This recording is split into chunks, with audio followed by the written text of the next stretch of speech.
IGNOU term and examination के अंदर आप आसानी से 70% मार्क्स हासिल कर सकते हैं। इनफैक्ट अगर आपने पढ़ाई नहीं भी की है तो भी आप आसानी से पास हो सकते हैं। इसकी आपकी 100% गारंटी है और इसका लाइव प्रूफ भी मैं आपको वीडियो में दिखाने वाला हूं। इसलिए वीडियो को अंत तक जरूर देखें ताकि आप कोई भी इंपॉर्टेंट चीज मिस ना कर सको।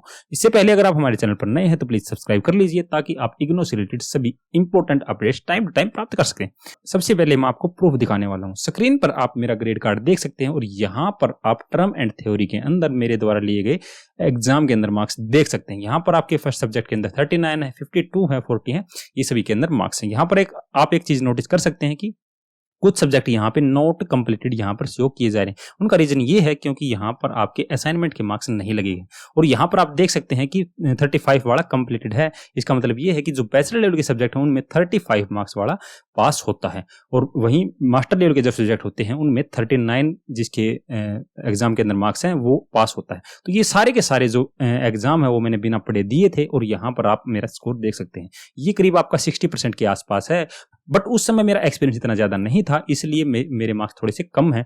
परंतु अगर आप इस वीडियो को देखने के बाद एग्जाम देते हैं तो आपके 70% भी आ सकते हैं। तो चलिए मैं आपको बताता हूं। सबसे पहले मैंने सब्जेक्ट्स को कैटेगरी वाइज बांटा है। आपके जो बैचलर लेवल के सब्जेक्ट्स हैं, मास्टर लेवल के सब्जेक्ट हैं और डिप्लोमा तथा सर्टिफिकेट कोर्सेज के जो सब्जेक्ट हैं वो मेनली दो टाइप के होते हैं। एक होता है आपका टेक्निकल सब्जेक्ट इन तीनों ही विषयों में और एक होता है non technical subject. Technical subject में मेनली आपके साइंस से रिलेटेड, मैथमेटिक्स से रिलेटेड, कैलकुलेशंस जिसमें होती हैं, केमिस्ट्री से रिलेटेड, फिजिक्स से रिलेटेड जो आपके सब्जेक्ट्स होते हैं वो आपके टेक्निकल सब्जेक्ट कहलाते हैं। वहां पर आपको पॉइंट टू पॉइंट आंसर देना होता है और वहां पर कोई भी ट्रिक आपकी काम नहीं करेगी, अदरवाइज आपके मार्क्स कट सकते हैं। बट आपके जो नॉन टेक्निकल सब्जेक्ट होते हैं, हिस्ट्री, जियोग्राफी और किसी भी लैंग्वेज से जुड़े हुए और भी बहुत सारे सब्जेक्ट होते हैं जो कि आपके नॉन टेक्निकल सब्जेक्ट के अंदर आते हैं, वहां पर ये ट्रिक बिल्कुल आपकी काम करेंगी। तो आपको किस प्रकार से इनका यूज करना है तो मैं आपको बताने वाला हूं। सबसे पहले अगर आप के एग्जाम अभी नहीं हुए हैं और आपके एग्जाम देने में काफी टाइम है, 15 से 20 दिन है, तो आप अच्छा स्कोर करने के लिए इन 3 पॉइंट्स पर ध्यान दे सकते हैं। फर्स्ट, आपका 5 ईयर के आपको क्वेश्चन पेपर उठा लेने हैं और उनको अच्छे से स्टडी करना है और उनके नोट्स बनाकर भी आप रख सकते हैं। उनको अच्छे से स्टडी करेंगे तो आपके स्कोर है जो अच्छा होगा, आपके मार्क्स अच्छे आएंगे।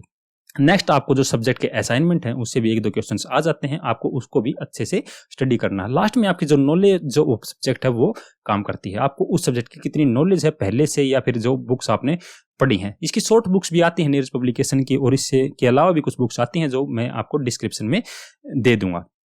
उसके बाद जो आपके पास ऑप्शन आता है, अगर आप किसी कारण से पढ़ाई नहीं कर पाए हैं तो आप उस केस में भी आसानी से पास हो सकते हैं अगर आप इन चीजों पर ध्यान दोगे। फर्स्ट, आपको किस चीज पर ध्यान देना है? Attempt all question. सबसे पहले आपको सारे के सारे क्वेश्चंस को अटेम्प्ट करना है, ये आपकी फर्स्ट प्रायोरिटी होनी चाहिए। अब आपके सामने ये प्रॉब्लम आ सकती है कि अगर आपको कोई क्वेश्चन नहीं आता तो आप उसे अटेम्प्ट कैसे करेंगे? तो इसका एक सरल सा जवाब है। जैसे कि मान लीजिए आपको 3rd क्वेश्चन नहीं आता है, गरीबी आकलन पर टिप्पणी लिखिए।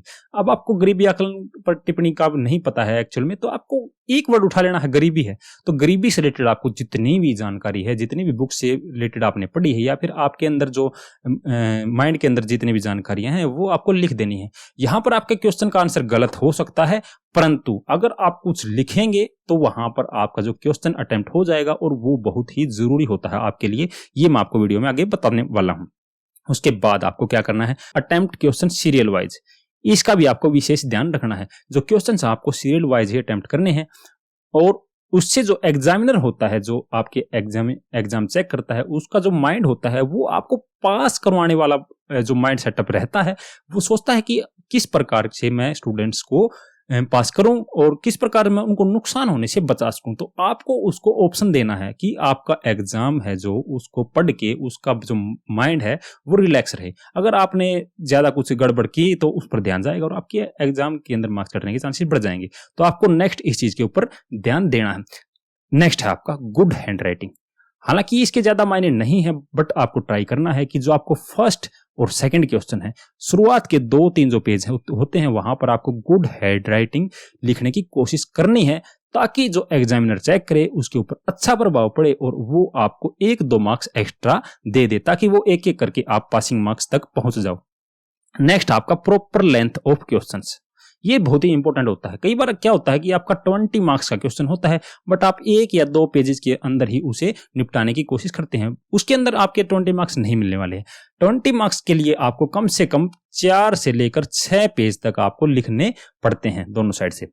अगर आप इतना लिखते हैं तो वहां पर आपको अगर 20 नहीं मिलते हैं तो 70 से 18 मार्क्स आपको मिल सकते हैं आसानी से, प्रॉपर लेंथ होने की वजह से। तो आपको प्रॉपर लेंथ रखनी है। अगर 15 नंबर का क्वेश्चन है तो आप 4 पेजेस में लिख सकते हैं, और 10 मार्क्स का है तो भी आपको 2 से 3 पेजों में उसको लिखना है। तो ये आपको बिल्कुल अच्छे से ध्यान रखना है। उसके बाद जो नेक्स्ट पॉइंट आता है आपका, डोंट रिपीट क्वेश्चंस। ये गलतियां बहुत ही ज्यादा स्टूडेंट करते हैं। वो सोचते हैं कि अगर एक क्वेश्चन हम दोबारा रिपीट करेंगे तो उनके डबल मार्क्स लग जाएंगे। ये गलती आपको बिल्कुल भी नहीं करनी है। ऐसा बिल्कुल भी नहीं होता है। डबल मार्क्स आपको नहीं मिलने वाले हैं, क्योंकि जो एग्जामिनर होते हैं, आपके जो एग्जाम चेक करते हैं, उनके द्वारा एक ये लिस्ट भरी जाती है जहां पर क्वेश्चन नंबर होते हैं और यहां पर आपके मार्क्स होते हैं। क्वेश्चन नंबर ये होते हैं, जैसे फर्स्ट क्वेश्चन के अंदर 5 मार्क्स आ गए, सेकंड क्वेश्चन के अंदर 4 मार्क्स आ गए, थर्ड के अंदर आ गए 10 मार्क्स आ गए। तो इस प्रकार से एक लिस्ट बनाई जाती है और उसमें सभी के मार्क्स आपके चढ़ाए जाते हैं। हर एक जो क्वेश्चन पेपर है उसके लास्ट में ये लिस्ट बनानी उनको कंपलसरी होती है। ऐसे में अगर आप कोई भी क्वेश्चन रिपीट करते हैं, जैसे फर्स्ट क्वेश्चन यहाँ पर कर दिया और उसके बाद 4-5 क्वेश्चन करने के बाद फिर से आपने फर्स्ट क्वेश्चन कर दिया, तो यहाँ पर जो लिस्ट है उसके अंदर आपकी गलती पकड़ी जाएगी और आपसे उसको एग्जामिनर का जो है माइंड सेटअप खराब हो जाएगा और उससे वो आपके मार्क्स काट सकता है। तो इस गलती को आपको बिल्कुल भी नहीं करना। नेक्स्ट आपको don't copy answers from other until sure. ये चीज आपको बिल्कुल ध्यान रखनी है। कई बार स्टूडेंट्स क्या करते हैं कि वो सोचते हैं कि जो उनसे आगे या पीछे बैठा है उनको ज्यादा नॉलेज है और वो उनसे कॉपी करने की कोशिश करते हैं। और ऐसे में क्या होता है, अगर उनका आंसर ठीक है तो अच्छी बात है, बट अगर उनका आंसर ठीक नहीं है तो आपके दो नुकसान होते हैं। एक तो कॉपी करने में जो आपका टाइम लगता है, तो वो टाइम इतना ज्यादा होता है कि उसमें जो आप टाइम वेस्ट करते हो उससे आप अपने 1-2 क्वेश्चन छोड़ देते हो। तो आपका क्वेश्चन अगर गलत होता है तो 2 नुकसान हो गया, आपके क्वेश्चन भी गलत हो गया और कॉपी करने में आपका टाइम भी लग गया। तो ऐसे में आपके लिए कॉपी जो करना है वो बिल्कुल ही गलत डिसीजन मेरे द्वारा माना जाता है। इससे अच्छा है कि आप अपने द्वारा आंसर जो आपकी लैंग्वेज में आप कर सकते हैं उसे करना है। नेक्स्ट आपका डेकोरेशंस के नाम पर आपको क्या करना है, ज्यादा कुछ नहीं करना, बट आप जो लड़कियां होते हैं वो ज्यादातर क्या फ्लावर्स वगैरह बना देते हैं, बट वो काम नहीं करते। अब आपको क्या करना है, डेकोरेशन के नाम पर एक ही चीज कर सकते हैं आप। एग्जाम शुरू होने से पहले आप इस प्रकार से लाइनिंग लगा सकते हैं। जो आपकी एग्जाम शीट होती है उससे आपकी जो लेंथ है एग्जाम, जो इसकी जो लेंथ है वो छोटी हो जाती है और यहाँ पर आपका जो कोई भी क्वेश्चन है वो 1-2 लाइन ज्यादा में आता है और इस प्रकार से इसकी लेंथ आपकी शो होती है।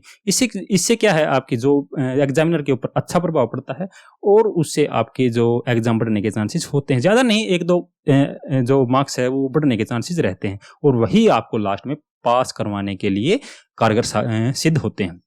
तो ये थे सारे के सारे पॉइंट्स जो आपको ध्यान रखने हैं। अब जो नेक्स्ट चीज है आपको ध्यान रखनी है, लास्ट ऑप्शन मान लीजिए आपको क्वेश्चन बिल्कुल भी नहीं आता है, आपको एक भी लाइन क्वेश्चन की नहीं आती है, तो आपको क्या करना है। ऐसा हो सकता है, बिल्कुल हो सकता है। मैं आपको एग्जांपल देता हूं। जैसे यहाँ पर आप मान लीजिए राष्ट्रीय स्वास्थ्य नीति 2017 की मुख्य नीति निर्देशक क्या है। मान लीजिए ये क्वेश्चन आपके एग्जाम में आ गया। अब आपको बिल्कुल भी नहीं पता कि राष्ट्रीय स्वास्थ्य नीति 2017 क्या थी, तो रिलैक्स हो जाइए, उसका भी आप सॉल्यूशन कर सकते हैं। आपको क्या करना है, आपको राष्ट्रीय स्वास्थ्य नीति 2017 के बारे में कुछ भी पता है सबसे पहले वो लिखिए। अगर नहीं पता है तो राष्ट्रीय स्वास्थ्य नीति जो वर्ड है वो उससे रिलेटेड आपको एक स्टोरी बनानी है। बट ध्यान इस बात का रखना है कि आप जो सब्जेक्ट का एग्जाम दे रहे हैं उसी सब्जेक्ट से रिलेटेड आप अपनी स्टोरी बनाइए। हिस्ट्री है तो हिस्ट्री से रिलेटेड, ज्योग्राफी है तो ज्योग्राफी से रिलेटेड, तो आपको उसी प्रकार से अपनी स्टोरी बनानी है, चाहे आपकी वो स्टोरी गलत ही क्यों ना हो। तो और उसके अंदर जो विशेष ध्यान रखना है, आपको वर्ड्स को रिपीट करना है। जैसे राष्ट्रीय स्वास्थ्य नीति 2017, आपका ये जो वर्ड है ये बार बार आपके क्वेश्चन में आए, ये आपको कोशिश करनी है। ऐसे में आपके जो कई बार क्या होता है, जो एग्जामिनर होता है वो एक शीट करके एक दिन में कम से कम 50 से 100 सीटें चेक करता है, क्योंकि उनको उस चीज के पैसे अलग से मिलते हैं। और कोई भी एग्जामिनर है वो हर एक लाइन को पढ़ के एग्जाम को नहीं चेक करता है। करीब करीब अगर 100 टीचर उनमें से 2 या 3 टीचर ही ऐसे होते हैं जो कंप्लीटली उनको पढ़ते हैं। तो आपको क्या करना है, मिस्टेक बिल्कुल भी नहीं करनी है और इस प्रकार से उनको वर्ड्स को बार बार रिपीट करना है और आपकी स्टोरी है उसी से रिलेटेड होनी चाहिए। अब आपको जो नेक्स्ट पॉइंट का ध्यान रखना है, जैसे कई बार क्या होता है जब क्वेश्चंस करते हैं तो हमसे कई बार गलतियां हो जाती है, जैसे कुछ भी लिख दिया यहाँ पे, कोई वर्ड मिस कर दिया तो यहाँ पे आपसे होगी गलती, तो आपको स्टूडेंट्स क्या करते हैं, इस प्रकार से इसको बिल्कुल काट देते हैं और इससे आपको एग्जामिनर को ये मौका मिल जाता है, उसको आपकी गलती दिख जाती है दूर से ही और आपके मार्क्स वहां पर कटने के चांसेस होते हैं। ऐसे में आपको क्या करना है, गलती आपसे अगर हो जाए तो आपको इस प्रकार से ब्रैकेट लगा कर यहाँ पे स्मॉल यहाँ पे क्रॉस लगा सकते हैं, ताकि आप अगर अच्छे से एग्जामिनर पढ़े तो उसको नजर आ जाए, अदरवाइज वो नजर आपकी अलग से नहीं आए। तो ये चीजें थी जिनके ऊपर एग्जामिनर का विशेष प्रभाव पड़ता है, तो यहाँ पर आपको इन चीजों का बिल्कुल ही ध्यान रखना है। यहाँ पर जो तीनों पॉइंट मैंने आपको बता दिए हैं, एक good story related to question से रिलेटेड आपकी स्टोरी होनी चाहिए और सब्जेक्ट जो है उससे रिलेटेड आपकी स्टोरी होनी चाहिए। Repeat similar words and questions, जो क्वेश्चन के अंदर जो वर्ड्स हैं वो आपको रिपीट करने हैं बार बार। ऐसे में आपके पास अगर आप ये सारे के सारे ऑप्शंस को ट्राई करते हैं तो आप बखूबी एग्जाम के अंदर पास हो सकते हैं, ये आपका मेरे द्वारा वादा है, क्योंकि मैं भी इसी प्रकार से मैंने भी एग्जाम दिए हैं और मेरा स्कोर आप वीडियो की शुरुआत में देख सकते हैं। उसके बाद भी मैं आपको यही सलाह दूंगा कि एग्जाम की अच्छे से तैयारी कीजिए और अच्छे से पास होइए, अदरवाइज आप लास्ट ऑप्शन ट्राई कर सकते हैं। यही तक थी जानकारी। वीडियो देखने के लिए आपका बहुत बहुत धन्यवाद। Thank you very much. Have a nice day.